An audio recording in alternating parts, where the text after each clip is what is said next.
Hello again, everybody. Welcome back to the tournament. It is me, Mr. Egg, here with Alex. And Alex, you remember in round one when you said that I was, gonna have a tough time here? How's it feel being eliminated? I don't, honestly, I don't care that much. Fair enough, mate. Well, don't worry. All of our hopes and dreams are not losing to random. It's down to me.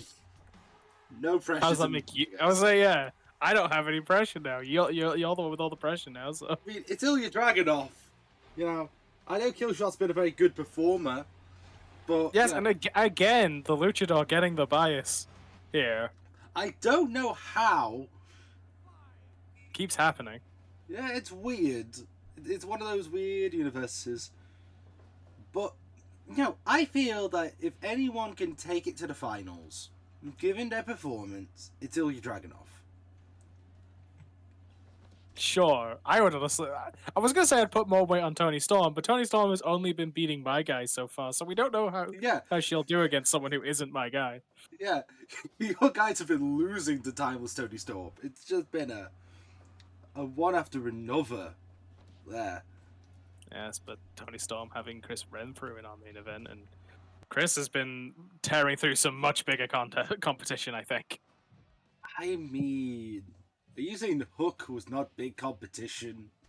Compared to the legendary match against Hiroki Goto and the, saving our misery from not having to deal with Goldberg anymore. Yeah. The answer to the question of Lariats was 25, apparently. I did not do the count. I will count. I did. They did. And there is your cross-promotion. Person whose job is it to edit. Yeah, I'm just here to talk. Let's go. You're taking the early advantage here. There has been quite back and forth. Could just be getting into quick offense. Yeah, a lot of quick moves or striking combinations early on in the contest. Yeah, that was a cutter attempt. Completely misses it. Shot walking Ilya back. Both men down by the end. Indeed. Now, I am going to say this. Ilya's going to benefit in the longer matchup.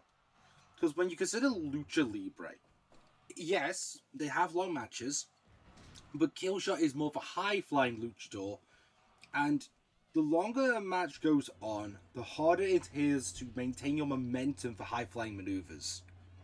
And we have talked about the concept of liquid wrestling. We've talked about Killshot is the prime example of just flowing from move to move. All that requires you to get momentum. If anyone's who's going to be very good at being able to keep that short, it will be Ilya. Yeah, and Ilya's specialty is long-hitting contests. You look back to his match with Gunther. You look back to his matches with a bunch of talent. Another attempt at Hurricane Rana counted into a powerbomb there twice in a row. Yeah. A very rare misstep from Killshot there. Well, this is what we were saying. Ilya will have to basically wants to keep Killshot's momentum out, and I think Ilya will be able to do that. Indeed, 450, only a 2 count on Ilya Dragunov. Landed on his spine. Extra painful. Yeah, shot was straight to the back. Complete shot to the face. Indeed, right into the middle of the CMLL. Now, I think this is definitely going to be a very interesting contest as we go on. Both competitors are both current and former world champions. Yes, in various promotions. Perhaps not in the same appearance. Yes.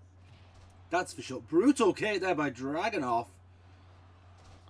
And a big high angle on that German. Yeah, and the release as well, adding extra momentum. Sends him a little further, makes the landing a little rougher. Killshot though going for a pin. Nearly gets it, not enough though. Series of strikes. Ilya fighting his way out of everything that Killshot's trying to do, except for that DDT. Yeah, but that's the trick. The DDT is, in essence, a very easy takedown. You can carry it on through the opponent's momentum. Yeah, it is Great part of the reason shot. it's Nearly gets it close fall there. again. Yeah, nearly gets it on the complete shot. Not enough though. Dragunov goes for the trip. Pulls to center. Strikes return. Hurricane Rana counted Third, again. High stack in the ring. third time the charm is not the case here. Yeah, almost. First time he's gotten that counter away from the ropes, and we can see just how effective that sort of like cutting off is. Yeah, Like you think you're about to get offense, and then suddenly you're having to process kicking out. yeah, and you got to think that's the third time that Killshot has gone to the well with the Hurricane Runner and missed it, or its opportunity's been countered more so. Got to think perhaps we're going to see him not go for it. Never mind, there's the fourth. Yeah, he's hit a few throughout the match, so it hasn't been consistent counted. But Yeah, you've got to think he's going to have to start being more careful about yeah. it. It's definitely consistently counted from standing leap. But then again, you have to kind of rely on generating immediate downwards momentum. When it's a running Hurricane Rana, you have the advantage of, momentum behind it. Warrior's Way. Cover, I would say that's in I'd the say in the ropes ropes. for sure. I would say Referee counting it, but 100% there. Ilya kicking out anyway. Yeah, I would definitely say that the tip of the shoe was in the red. Second Warrior's Way. This time to the back. Could be it. It is.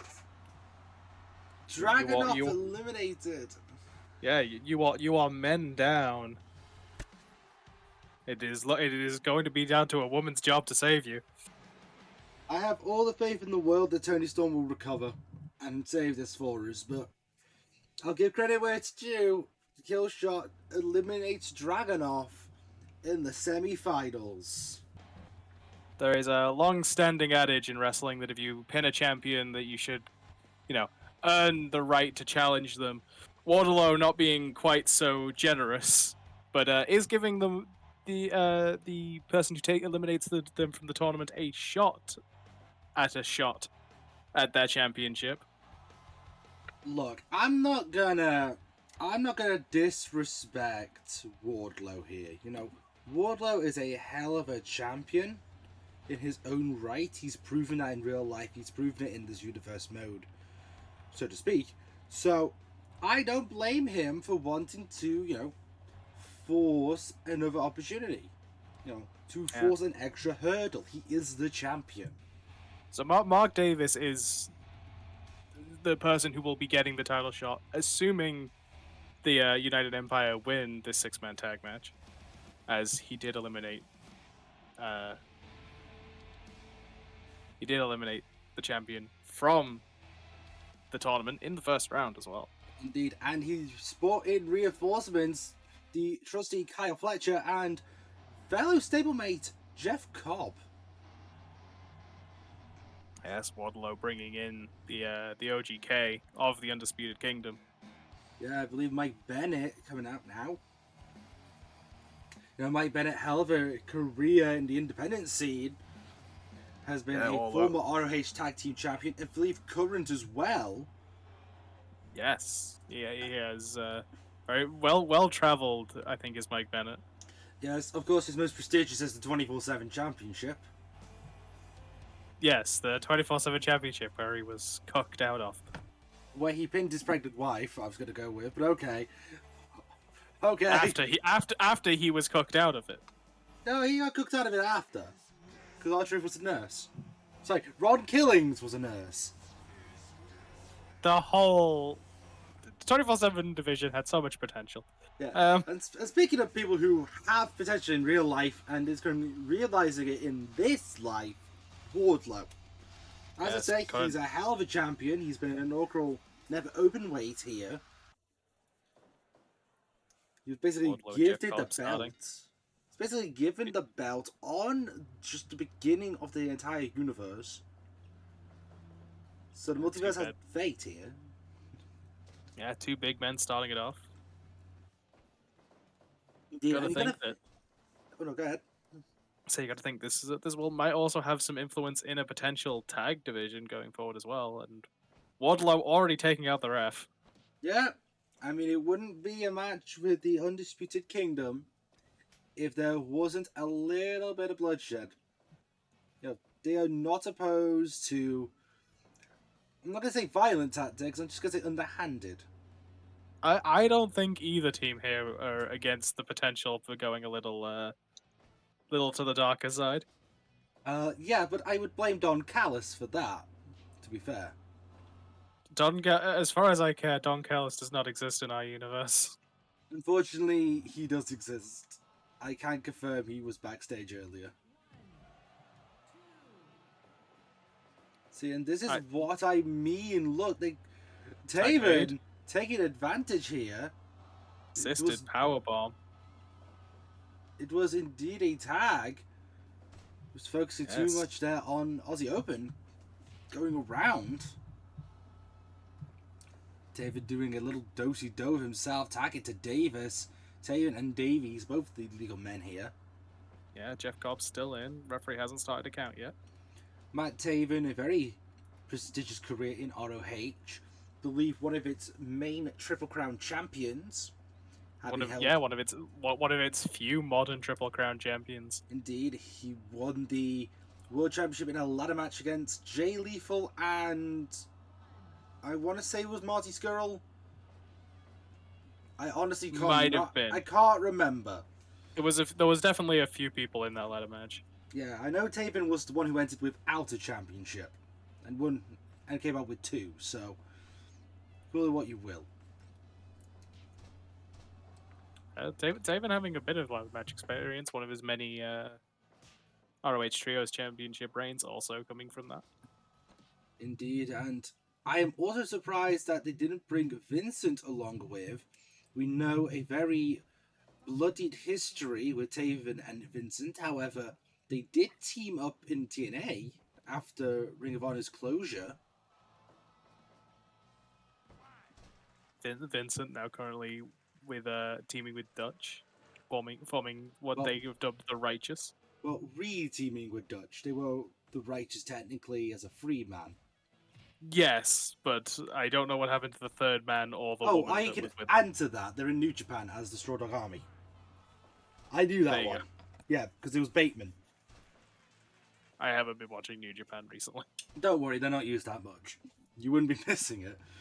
But Taven here definitely being beaten here by Carl Fletcher. Fletcher, the fresher man. Swinging neck breaker as we speak, though. Yeah, plenty of momentum on that. That's not Taven. I just realised. Yes, attack had been made. I thought it might have been. Yeah, I think we both went along with it being Taven for a second.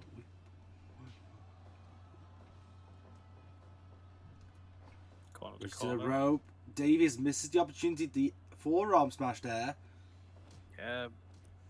Bennett, wily fat, able to get out of the way.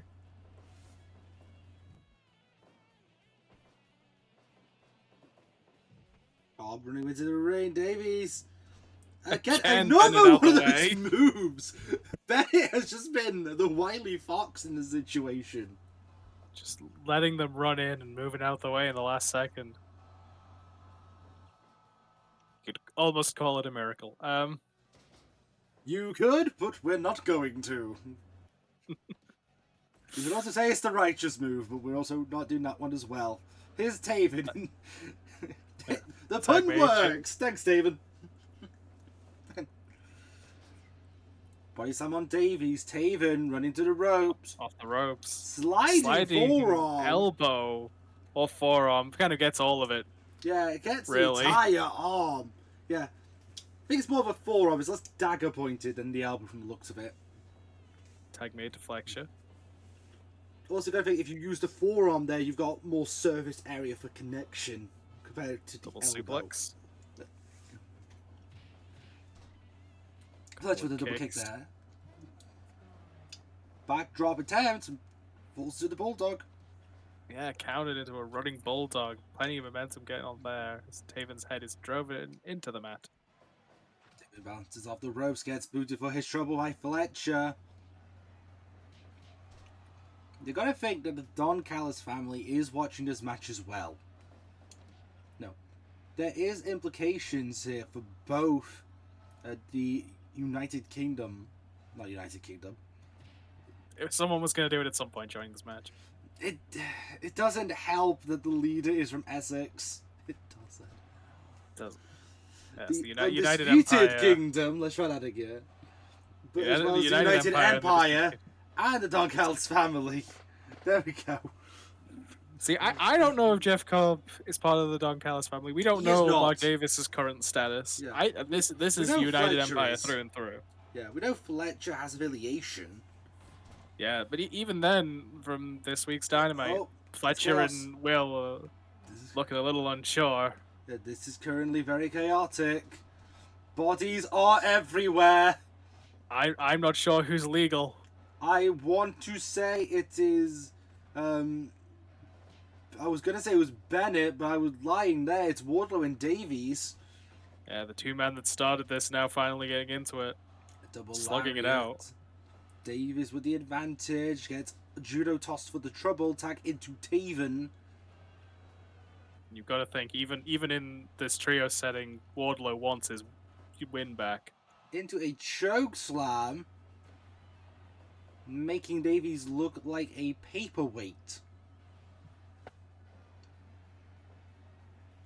Davies tags into Cobb. Both men looking to take advantage. Taven wiggles out with 2 boots to the stomach. And fights out the double team now. Jeff and Taven trading blows.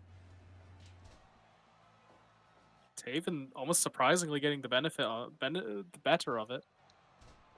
Well, I'm not surprised Taven's able to wiggle himself away from the double team move. We've talked about Taven's tag experience, and whilst Cobb has some,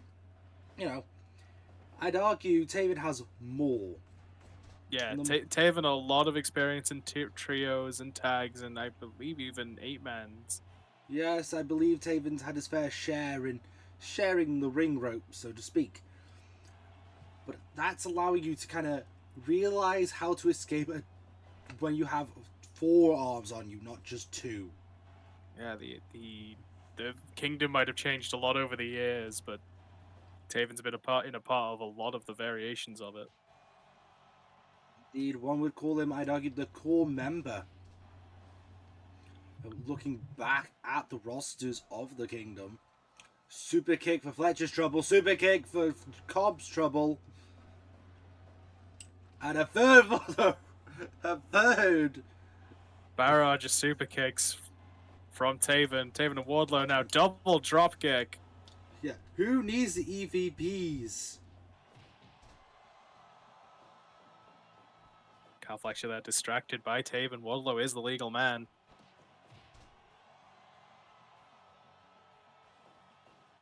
They do call him the Aussie Arrow.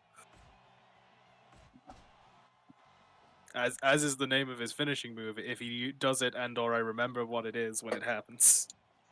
Yeah, we'll see if you remember it, because I sure won't. Into the knife-edge chops. Wardlow. Falling lariat. All his weight behind that clothesline. Yeah, and also applying dead weight as well. Making himself weigh even more than he does. Wardlow fighting out of the double team. Fletcher first off. Wardlow able to fight again. I believe Mark Davis is now legal though. Davies is, yes. A pile driver nearly on Fletcher himself. Fletcher moving last minute. Wardlow very close near fall there. Taven trying to wiggle his way out of a 2-on-1 assault. Gets away from Cobb, not Fletcher. Seems like the OGK getting involved. Keeping Taven Davies into the in. corner. That was actually quite smart. Yeah, Davis fighting off Wardlow. Wasn't ready for Taven. Yeah, one comes in now the on the corner to top outside. safe. It's a clever idea there. And now Chaos is broken loose. Assisted powerbomb onto Davies. Everyone's just And a brawling on the powerbomb to outside. Fletcher. We are halfway through the count already. Indeed, I believe Mark Davis and Taven are currently the legal men. Yeah, and both are now in the ring. Complete shot. Into a striking contest. Forearms and punches. Lariat takes down Taven. Davis deciding to tag instead of trying to capitalize. Boot stare connecting. Goes for the suplex, hits the suplex. Yeah, go. Was paying attention, went for the legal man there. Jeff just trying to pull Taven back towards his own corner. Taven goes for the tag, hits it into Bennett. Double drop kick for Jeff's troubles. I think this is one of the first time Bennett's been legal for a while. I think Bennett might be one of the freshest men in the match at the moment. I mean, he's had sprints, I'd say, rather than marathons. Yeah, but like bar the scraps that have gotten along, and he has had a few appearances. Star from the man from Fiji, unable to capitalize though, because I bet it was just in the ropes. Yeah, the big man from Fiji as well. It's not a small. It is not a small shooting star press. No, in fact, it's more like a falling meteor. Stalling vertical suplex. Yeah. Bennett's first up. Bennett recovers. Double team. And there he goes. Outside. Fletcher keeping the rest of the OGK off as Bennett able to fight off the rest of the UA. Well, was before Cobb. Low blow outside of the ring. Ain't much you can do there. Davies sent all the way to the entrance. Cobb also not being legal, so, referee allowing it. Shoulder tackles, tag into Wardlow. A series of strikes to Fletcher's arm. A spine on the pine. Yeah, almost somewhere between a spinebuster and Alabama slam there. Yeah, from crouching, super kick to Wardlow from Fletcher. Series of jabs. Series of hooks. Very funky start there.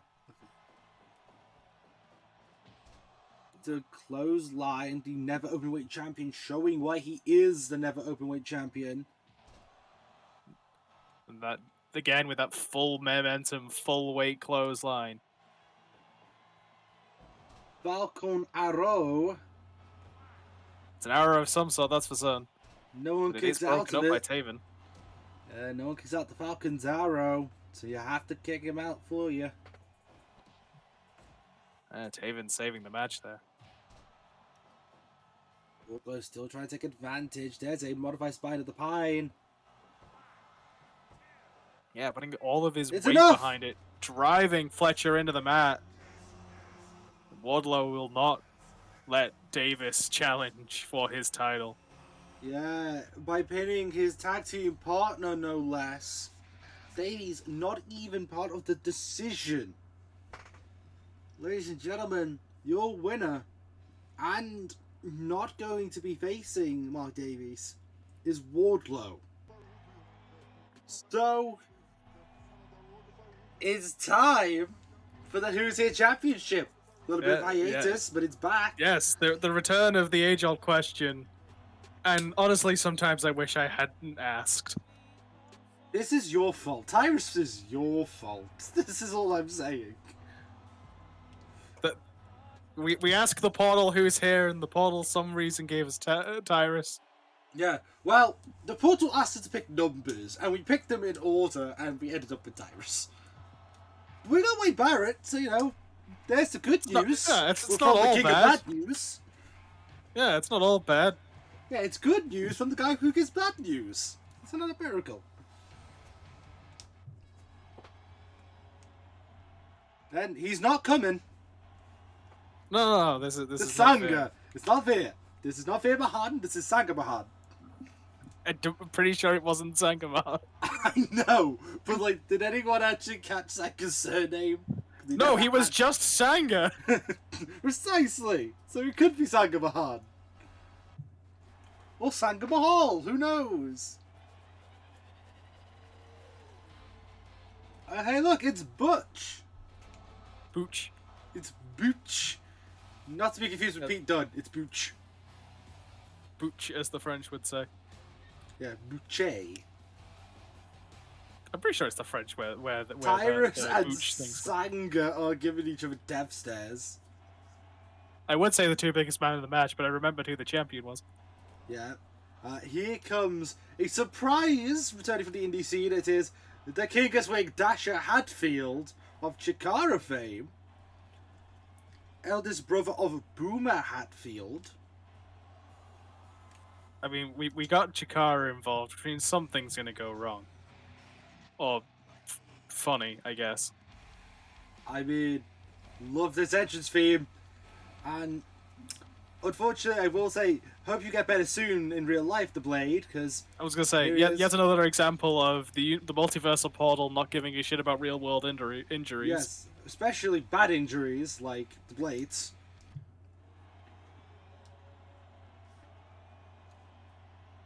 And, ladies and gentlemen, the gay wedding coordinator, Rico, now serving as one of America's finest police officers, would you believe? Yes, I would, actually. Yes, he actually did. There was a GoFundMe for his surgery. It was interesting.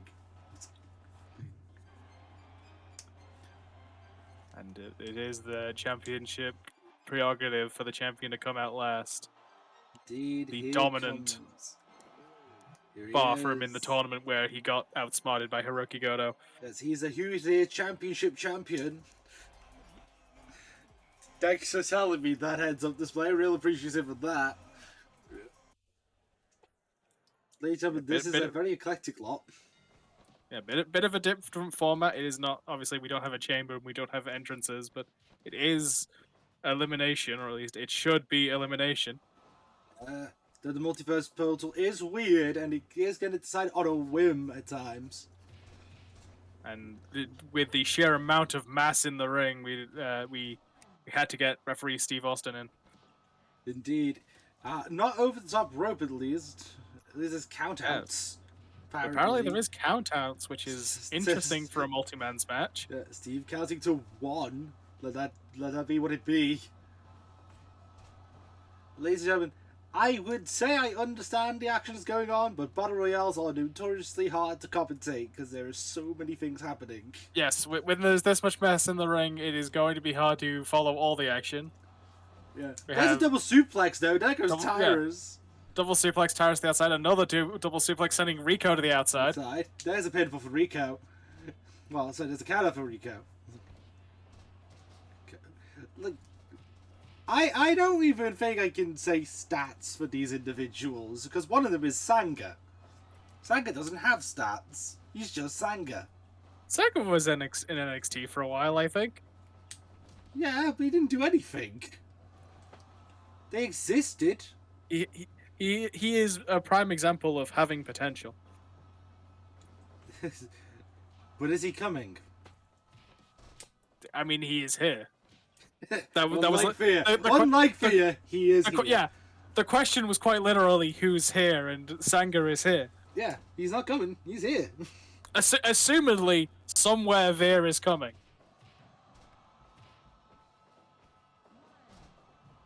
Austin counting out Peter Dunne, or Booch, or Butch, or however you wish to refer to him. Or Peter Dunne. Thank you, Pretty Deadly. Dags do catch Republic. Dags. Big boy splash.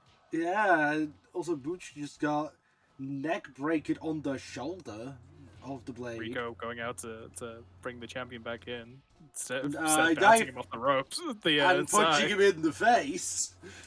Yeah, Shane Taylor's not having any of Rico's bullshit. Yeah, Rico doing a very good job of getting Shane in the ring. We might have a double count out. Is Shane Taylor gonna get counted out again? By Rico of all people. Shane knockout punch. Shane Taylor's not wanting to get back in the ring. Shane only survives to 18. Tombstone onto Tyrus. Hell yeah, let's get Tyrus out of here. Glad we didn't miss that one. No one is breaking up pins. I think eliminations here are an application. We're not seeing Good. anything. It is very much meant to be. Yeah, because see, like, no one's breaking that pin up. Do you know who's breaking that pin up? And Sanger almost taking out the Blade. Yeah, there was plenty of opportunity for at least 4 of those individuals. Which 4? Don't know. Here's a dropping suplex for your triples. Yeah, X-Plex onto Sanger. Shane Taylor fighting the King of Bad News. Dasher, just dashing. Getting frickin' snap suplex. Cover on the champion. 2.9. Shane Taylor holding on. This time I call a fisherman's a snap suplex. It's one of those days. Ray said it was a fisherman's by Tyrus at the point, but I can't remember. Here comes a backdrop of my triples. Yeah, Saito suplex. European uppercut. Into a German. Dasher just sitting. Shea Taylor in the ropes there. Yeah, hit that big 1031 we already made during the Rumble, but was in the ropes. Way toss to the outside.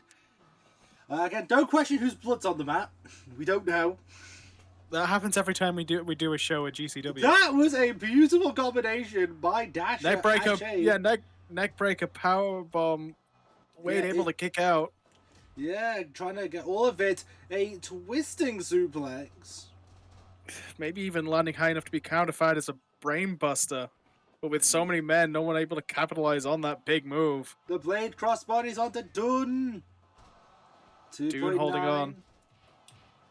Sends him to the outside for his troubles. Austin counting. Now, I think a lot of people underestimate the Blade's solos. You know, he is a former X Division champion, I believe, as... Even then, we have seen. I'm trying to remember what he was called. Braxton Sutter. That's it. We've seen both half of Butcher and the Blade hold their own in the various tag team rumbles they've done. Like yeah. they may not win those rumbles, but they often are like the MVPs of them. Yeah, they are very talented. Pinfall tires them, nearly eliminating Dasher there. That would be a sentence. Barrett and Tyrus trading blows. Shades of WWE circa 2013. I think there's a knockout. Sanger's out. Sanger is no longer here. Unfortunately, like real life. Sanger's gone. Rico's gone. I believe Rico's gone. Tyrus covering Wade. Wade kicking out. Sanger's body is just gonna lie there. Can we get medical or something to get Sanger out of here? The portal says Tyrus is blown up. It says 10 minutes. This is 10 minutes. Tyrus is already blown up, unsurprisingly. Tyrus, former NWA World Heavyweight Champion. In one of many bad decisions regarding Tyrus. And Billy Corgan. Codebreaker. And the NWA. There's a reason why NWA is host to the Loserweight belt. We're not saying the losers, we're just saying they're not the best. They're having a hard time, and that's mostly because of the people who run it. They have Gimp the Clown, or Giggles the Gimp as a wrestler. Would you like me to reiterate that there is a different issue at hand? To be fair, that is also a decision made by the people running the place. That is fair. Billy Corgan hired Giggles the Gimp. There's a sentence. Double suplex the outside. Yeah, there's the finish again from Shane. Austin too preoccupied with Dune. Yeah, Austin focused on Dune, not seeing the cover after that fucking like package drive. Like like package spike driver. Yeah, it is like a Rikishi driver. Things. It's a Rikishi It is driver. It is like a Rikishi driver. Yes. No, it is exactly a Rikishi driver. No, he didn't do the pose. Rikishi didn't do a pose either. His pose is the stink face. Nah, the pose is the stink face, clearly. No stink face, no Rikishi. Tyrus is done. Wait, Dasher goes for a jackhammer! Austin again, focused on the count, on the outside. Can we just highlight this? The second person in the series to pull off a jackhammer And a spear! not named Goldberg. What the hell is Dasher? Dasha with a Mongolian chop. chops. What is Dasha Hatfield? Dasha Hatfield's amazing. As two people who have only ever seen clips of Chikara, what is Dasha Hatfield? I've seen matches of Dasha Hatfield. I just don't remember them. But I've seen there's a Mongolian chop from Dasha. Another Mongolian chop. Dasha is many things. Elder brother of Boomer Hatfield is one of them. Blow to the back of Shane Taylor's head. If Dasha wins, that'd be the funniest thing ever. Yeah, we're gonna have to go do actual research onto this guy. Well, all I need to know is I can just chant "Take me out to the ball game." It's fine. That is who he is. Dasha is a very famous baseball player. Sure. Yeah, that's what he was. He's a baseball guy. Most of the competitors down for a second there. Yeah. Dasha lost his mask in a match with his younger brother, Boomer. Okay. Otherwise, we would be able to 100% make advantage of the baseball reference. There's a backdrop. On to Sangha. Yeah, Sangha. No, I don't know where our medical team has gotten to. Sanga's still here. I've just got a word for the portal. It's going to be another 10 minutes. They said that 10 minutes ago. Bitter end on to Wade Barrett. Yeah, Nia Songa. Twisting neckbreaker to Dunn goes for the cover. Dunn is out. That's surprising. There's the move from Shane Taylor. Yes, Moen Driver. Legs on top of Songa. Songa's just going to be like a landmark here. Diving leg Guillotine leg drop to the back of the head. Suplex by Barrett onto Dasha. Suplex. Twisting suplex. Dropping him on his head. You had to argue that's actually a brainbuster on that one. Not gonna lie. Wait a second. Here we go. Jack. Oh god, not again. Goldberg comes back. Oh my god. There goes Wade. Shades of Goldberg. Ladies and gentlemen, we are on our final four. Steve Austin's running around. Code breaker this. Walked right over Songa. Interestingly enough. There goes Tyrus gets his head planted. Shane goes with the pin there. And we're down to our final three, ladies and gentlemen. It is Shane Taylor, thank God the Tyrus Blade. is not winning this belt. It is Shane Taylor, the Blade, and Dasha Hatfield. I feel like it's at this point we need to start talking about the rarity of which this title is actually successfully defended. Yes, very rarely. I think we had like 1 2-time and 1 3-time defender. That's it. I think the record is 3. I think we jinxed it. We jinxed it. Commentator's curse. I know it. Dasha Hatfield and the Blade are the final two. One of these men will be the champ. It's the Blade. It is the Blade. He's done it! A new Who's Here champion, the Blade. Congratulations! It's with the same company! Huzzah! I mean, anything is possible with the Who's Here championship. The Blade, ladies and gentlemen, with a victory. Fire a back hook leg pinfall. Welcome to Fire Pro. Welcome to this universe, and congratulations to the Blade. Here's your little confetti.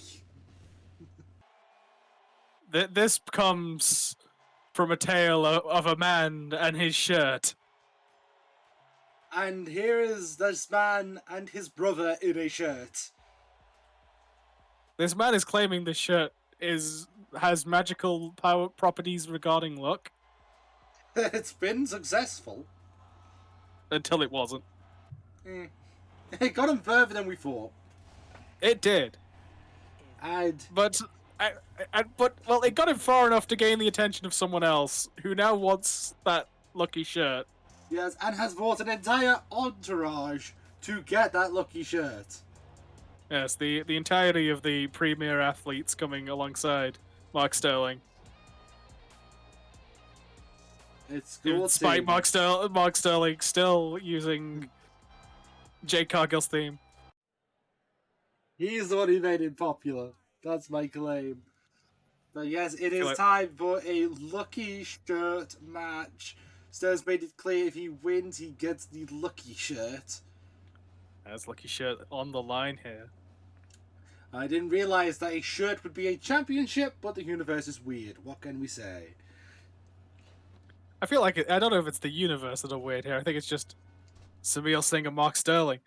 I mean, Sterling just did a low blow on Sunil Singh. Yes, Sterling immediately going low. I mean, he's brought 3 people with him to try and get a shirt that has magical properties. I'm Apparently. pretty certain all of the premier athletes have lost their mind. Yeah. If he does get the shirt, does all of the premier athletes gain the benefit of the look?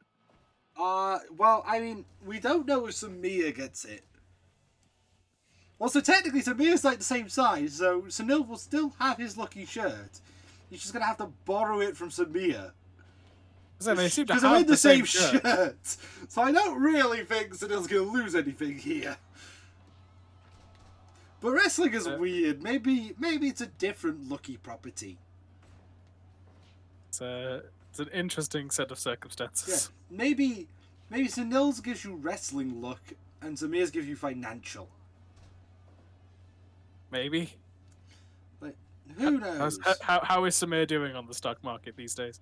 I don't think I'm allowed to ask how a human being is doing on the stock market. I think perhaps we best not ask him that. I mean, human beings trade on the stock market, over the way the stock market is pointless. Fair enough. I misinterpreted that. That's on me. No, I got what you meant, but I say, little awkward. Sterling is taking advantage in a way only Sterling can. By climbing to the second rope and punching you in the face. Smil trying to go for that cheeky in the ropes cover again. Mark Sterling taking advantage still, keeping Sunil away from his corner. Yeah, they are used to being a tag team. They used to being a tag team wrestler. So you got to think he does keep thinking back to his corner, thinking that he can make the tag, but also this is not a tag match. Also, former 24/7 champions. Yes, trading it amongst themselves. Hey, they have a lot of championships in WWE if you count those reigns separately. Which WWE do. Hurricane Rana into the pin, only getting a 2. I think he looked at Ari Daivari there. Yeah, straight towards the premier athletes there. There's a second low blow from Sterling. Sort of by proxy, again, we will eventually have a tag division. You've got to think this will have some influence there too. I mean, potentially. I mean, well, I would imagine the premier athlete at times. I would imagine that the Singh brothers, given the run so far, would want in on a tag division, and absolutely them. I'd agree with that, but I question if the premier athletes have the ability to do so. So far, the only one who's wrestled is Mark Sterling, the manager. To be fair, we cannot judge random's choices, like choice not to pick, like Josh Woods instead of Mark Sterling. We absolutely can question their choice to pick MJF's lawyer. Another tombstone. He can tombstone, so who do I know? 2.9. Samil almost losing the shit. High stack. Nearly gets it on this super kick. Sterling saying he's got the brain. He's, of course, Mark Sterling, also a action figure collector, part of the podcast with Brian Myers and Matt Cardona. He's a very complex individual. Yes, the one part of that group that isn't directly Edge's bitch. Yes. He's just indirectly Edge's bitch. I do not know if they have ever interacted. That's why I said indirect. Second-hand contact with Edge's bitch syndrome. With Edge's bitch 1 and Edge's bitch 2. Yeah. The first and the second. Backslide. Not in the ropes this time. And it's enough! His ultimate finishing move of the lucky backslide. He did it! Ladies and Yeah. gentlemen, the lucky Retain it- shirt's retained. Yeah, retaining the lucky shirt. Congratulations to Sunil Singh. The premier athlete's going to have to go back to the drawing board. Not just in terms of strategy, in terms of common sense. Still a little confused as to why Mark Sterling thought it was a good idea to challenge for his shirt. I said, why challenge in a suit? You'll notice there's such thing as lucky suits. Ladies and gentlemen, all my hopes and dreams lie on one individual. One timeless individual. Yeah, because I am the only one who can ensure that a human wins this damn tournament.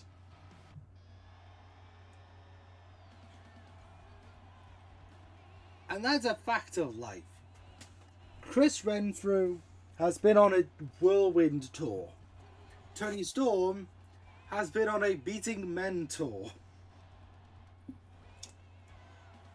And I'm hoping that the Timeless One can pull out one more victory to face Killshot. Well, this match going against Killshot for the championship of Multiversal Pro Wrestling. Whichever title we end up using for it. Indeed, and it's going to be very interesting to see which person comes out on top in this matchup. As I say, Chris Renfrew has been very hard hitting, the underdog of the tournament, and Toni Storm, the last surviving woman, the last surviving human pick, and having beaten many a talented individual to get here. I think in the last match, I didn't feel too bad about not running through the previous opponents. I think in this case, it is worth mentioning how we got here. Indeed. Well, would you like to run it through? Yes, Chris Renfrew starting off beating our now current loserweight champion Cora Jade, then beating Hiroki Goto in one of the greatest matches we've ever produced, and then saving us from Goldberg in our last week's show. And Toni Storm went on to beat your guy, and your guy. Yes, more specifically, Pac, Hook, and Keith Lee. So AEW, all we're saying is Toni Storm's all you need.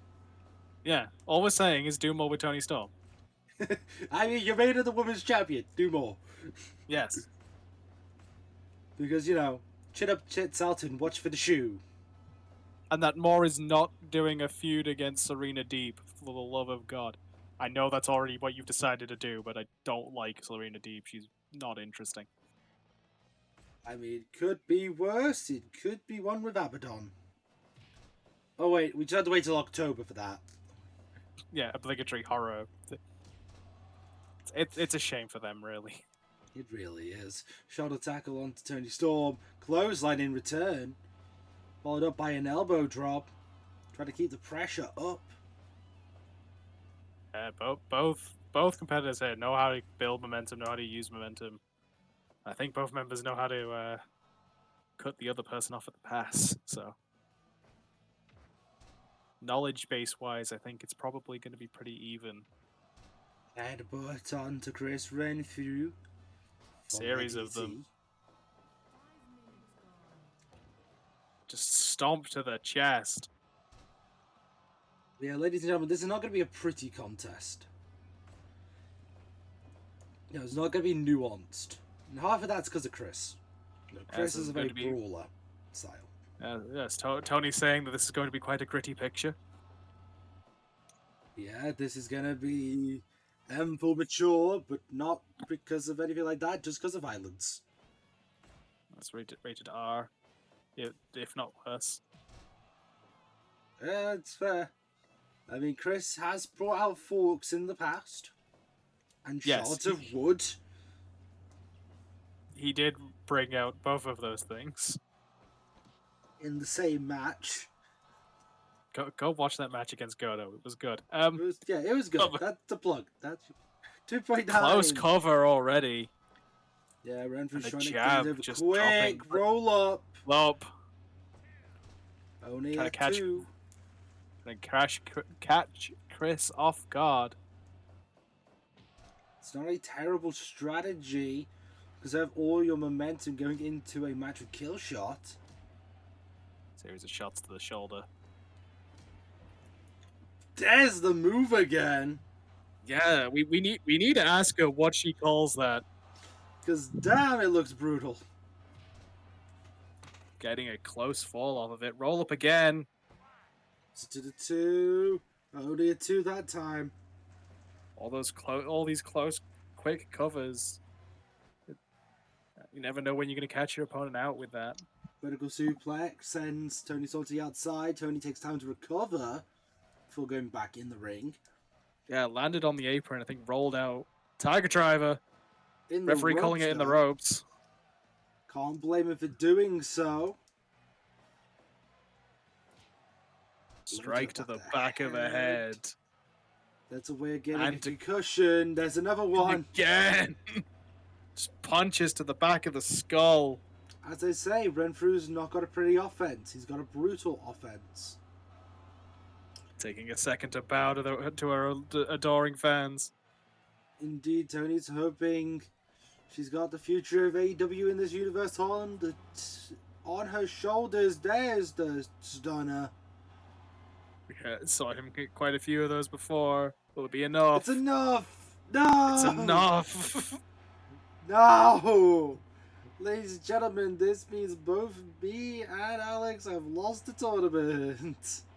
So will it be Random's last minute pick from like scouting from the original Rumble, or will it be the person who got the second most eliminations from that Rumble in Killshot?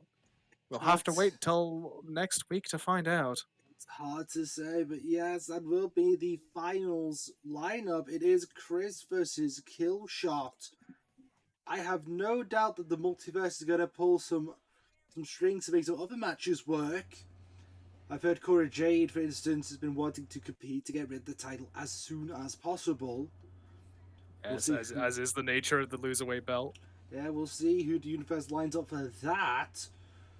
But for now, that is going to be all, ladies and gentlemen. That has been the semi-finals. Congratulations once again to Killshot and Chris Renfrew. And we will see you next week in the finals. Ta-ra. Take care.